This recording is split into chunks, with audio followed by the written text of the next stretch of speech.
የተወደዳችሁና የተከበራችሁ የሰሞንኛ ቤተሰቦች እንደምን አላችሁ? በእስራኤልና አሜሪካ ጥምረት በኢራን ላይ የተከፈተው ዘመቻ ተጠናክሮ የቀጠለ ሲሆን ኢራንም ምላሽን እየሰጠች ትገኛለች። እኛም ከዚህ ጦርነት ጋር ተያይዞ እየወጡ የሚገኙ አዳዲስ መረጃዎችን ወደ እናንተ ለማድረስ ተገኝተናል። በዛሬው ጥንቅራችን ከምንመለከታቸው ጉዳዮች መካከል ኢራን በቅርቡ የአብዮታዊ ጥበቃ ዘብ ዋና አዛዥን በአሜሪካና እስራኤል ጥቃት ካጣች በኋላም አዲስ መሪ መሾሟ ይታወቃል። አዲስ የተሾሙት ብርጋዴር ጄኔራል አህመድ ቫሂድ ማን ናቸው የሚለውን በዛሬው መረጃችን ይዘናል።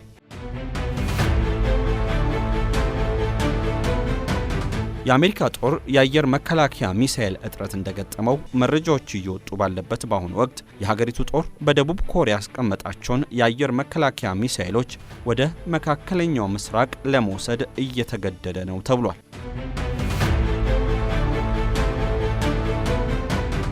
በሌላ በኩል አሜሪካ ከኢራን ጋር በገባችበት በዚህ ጦርነት ባለፉት 6 ቀናት ብቻ $2 ቢሊዮን እንዳጣች የሚያሳይ መረጃ የወጣ ሲሆን ጦርነቱ ለሳምንታት ከቀጠለ አሜሪካ $100 ቢሊዮን ልታጣ እንደምትችልም መረጃዎች እየወጡ ናቸው።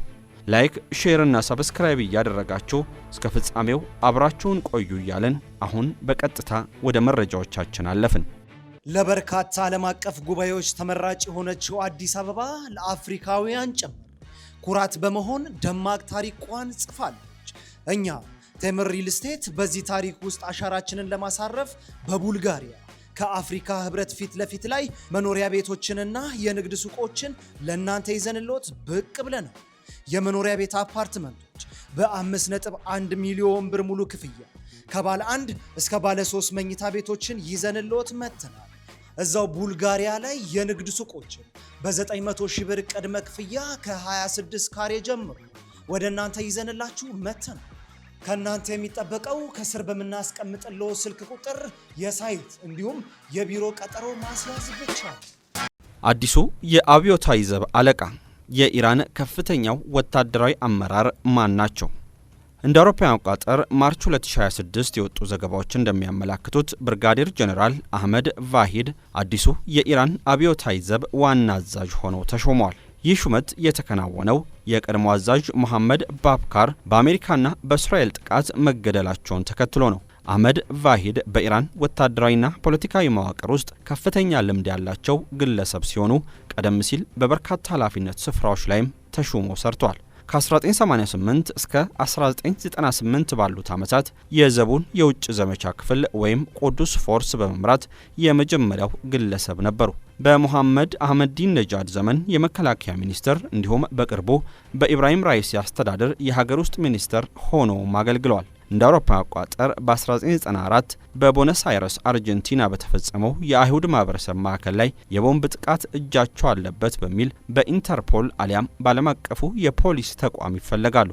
የቫሂዲ ወደ ስልጣን መምጣት በኢራን ላይ እየደረሰ ካለው ከፍተኛ ወታደራዊ ጥቃትና የከፍተኛ አመራሮች ግድያ ጋር የተያያዘ ነው። የቀድሞ አዛዥ መሐመድ ባክር የተገደሉት እርሳቸውም የቀድሞ አዛዥ ሁሴን ሲሊማኒን ተክተው ለጥቂት ወራት ካገለገሉ በኋላ ነው። ቫሂዲ በአሁኑ ወቅት የኢራንን ስርዓት ከውስጥ ተቋሙናም ከውጭ ወታደራዊ ጥቃት የመጠበቅ እንዲሁም ሀገሪቱ ወደ እርስ በርስ ጦርነት እንዳትገባ የመከላከል ከፍተኛ ኃላፊነት ተጥሎባቸዋል። አዲሱ አመራር አያቶላ አሊ ካሜኒና ሌሎች ከፍተኛ መኮንኖች መገደላቸውን ተከትሎ በእስራኤልና በአሜሪካ ጦር ሰፈሮች ላይ እጅግ ጨካኝ የተባለ የአጸፋ እርምጃ እንደሚወስዱም ዝተዋል። በአሁኑ ወቅት ኢራን በከፍተኛ ወታደራዊና ፖለቲካ አለመረጋጋት ውስጥ የምትገኝ ሲሆን የቫሂዲ ሹመት ይህንን ቀውስ ለመቆጣጠር የታለመ መሆኑን ተንታኞች ይገልጻሉ።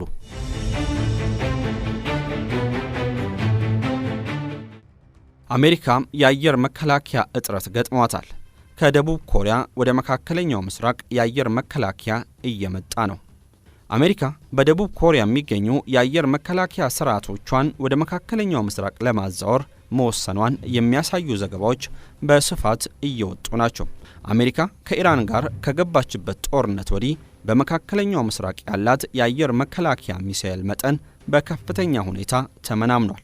ይህን ተከትሎም ሀገሪቱ ደቡብ ኮሪያን ከሰሜን ኮሪያ ጥቃት ለመጠበቅ ያስቀመጠችውን የአየር መከላከያም ወደ መካከለኛው ምስራቅ ለማምጣት ተገዳለች ተብሏል። ሀገሪቱ በኮሪያ ልሳነ ምድር የነበሯትን የፓትሪዮትና የትሃድ ሚሳኤል መከላከያዎችን ወደ መካከለኛው ምስራቅ ለጊዜው ለማዛወር ከደቡብ ኮሪያ ጋር ተስማምታለች። እንደ ወታደራዊ ባለሙያዎች ግምት አሜሪካ ወደ መካከለኛው ምስራቅ ከምታዛውራቸው ቁልፍ የጦር መሳሪያዎች መካከል አንዱ ፓትሪዮት ፓክ-3 ሚሳኤል መከላከያ ሲሆን ይህ የአየር መከላከያ ባላስቲክ ሚሳኤሎችን በአየር ላይ መጥቶ መጣል የሚችል ሲሆን በደቡብ ኮሪያ ከሚገኙ የአሜሪካ የጦር ሰፈሮች የሚነሳም ነው። ሌላኛው ወደ መካከለኛው ምስራቅ የሚመጣው የአየር መከላከያም ትሃድ ስርዓት ሲሆን በደቡብ ኮሪያም ሴዮንግጁ ሰፍሮ የሚገኘው ከፍተኛ ርቀት ተምዘግዛጊ ሚሳኤሎችን መከላከል የሚችል ሚሳኤልም ነው። ከአየር መከላከያ ዘዴዎች በተጨማሪ ለስለላና ክትትል ስራ የሚውሉ ሰው አልባ አውሮፕላኖች ከኩንሳን አየር ጦር ሰፈር እንዲዛወሩም ታቅዷል። አሜሪካ ይህንን ያልተለመደ እርምጃ ለመውሰድ የተገደደችው ከኢራንና በኢራን ከሚደገፉ አማጽያን የሚሰነዘሩ ጥቃቶችን ለመከላከል ተጨማሪ የአየር መከላከያ አስፈላጊ በመሆኑ ነው። በተጨማሪም አሜሪካ በዓለም አቀፍ ደረጃ የአየር መከላከያ መሳሪያዎች ፍላጎት በመጨመሩ ያላትን ሀብት በብቃት ለመጠቀም በማሰብም ነው። ይህ የአሜሪካ ውሳኔ በደቡብ ኮሪያ ባለሙያዎች ዘንድ ስጋትን ፈጥሯል። መሳሪያዎቹ መነሳታቸው ከሰሜን ኮሪያ የሚሰነዘሩ የሚሳኤልና የኒኩለር ስጋቶችን ለመመከት በሚደረገው ጥረት ላይ ከፍተኛ ክፍተት ሊፈጥር ይችላል የሚል ስጋት አለ። አሜሪካም $2 ቢሊዮን አጣች። የኢራን ጥቃት ከፍተኛ ኪሳራ እያስከተለ ነው። አሜሪካ በኢራን ላይ የጀመረችው ወታደራዊ ዘመቻ ኦፕሬሽን ኤፒክ ፊውሪ በመጀመሪያዎቹ ጥቂት ቀናት ውስጥ ብቻም ወደ $2 ቢሊዮን ገደማ የሚገመት የጦር መሳሪያዎችና ቁሳቁሶች ውድመት እንደደረሰበት ተዘግቧል። ይህ ኪሳራ በዋነኝነት ያጋጠመው ኢራን በኳታር ባህሬንና የተባበሩት አረብ ኤሚሬትስ በሚገኙ የአሜሪካ የጦር ሰፈሮች ላይ በሰነዘረችው የአጸፋ ጥቃት ነው። በኳታር አልኡዴይዳ የጦር ሰፈር የሚገኘውና $1.1 ቢሊዮን የሚያወጣው የቅድመ ማስጠንቀቂያ ራዳር በኢራን ሚሳኤል ተመቶ ጉዳት ደርሶበታል። በተጨማሪም በተባበሩት አረብ ኤሚሬትስ የሚገኝ ሌላ የራዳር ስርዓት መመታቱ ተገልጿል። በኩዌት የአየር መከላከያ በስህተት በተተኮሰ ጥቃት ወይም ፍሬንድሊ ፋየር 3 F-15E ተዋጊ ጄቶች ወድመዋል። ይህም $282 ሚሊዮን የሚገመት ተጨማሪ ኪሳራን አስከትሏል። በባህሬን የሚገኘው የአሜሪካ 5ኛ የባህር ኃይል ጦር መምሪያ ላይ በደረሰ ጥቃት የሳተላይት መገናኛ መሳሪያዎችና ህንጻዎችም ወድመዋል። እንደ CSIS ትንተናም አሜሪካ በኢራን ላይ ጦርነት ከጀመረችባቸው የመጀመሪያዎቹ 100 ሰዓታት አሊያም 4 ቀናት ገደማ ውስጥ በአጠቃላይ $3.7 ቢሊዮን ወጪን አድርጋለች። ጦርነቱ በአማካኝ በቀን ከ890 ሚሊዮን እስከ $1 ቢሊዮን ወጪ እያስከተለ እንደሆነ የፔንታጎን ግምቶች ያመላክታሉ። አሜሪካ የኦፕሬሽን ኤፒክ ፊውሪ በሚል የጀመረችው ይህ ጥቃት የኢራንን ሚሳኤል ማከማቻዎች፣ የአየር መከላከያዎችንና የጦር አውሮፕላን ማረፊያዎችን ኢላማ ያደረገ ነው። ኢራን ኦፕሬሽን ትሩ ፕሮሚስ 4 በሚል በሰየመችው ዘመቻ በአካባቢው በሚገኙ የአሜሪካ ጦር ሰፈሮችና እስራኤል ላይ የሚሳኤልና የድሮን ጥቃቶችን በብዛት እየሰነዘረች ትገኛለች። ይህ ግጭት ለሳምንታት የሚቀጥል ከሆነም አሜሪካን እስከ $100 ቢሊዮን ሊያስወጣት እንደሚችል ተንታኞች ያስጠነቅቃሉ።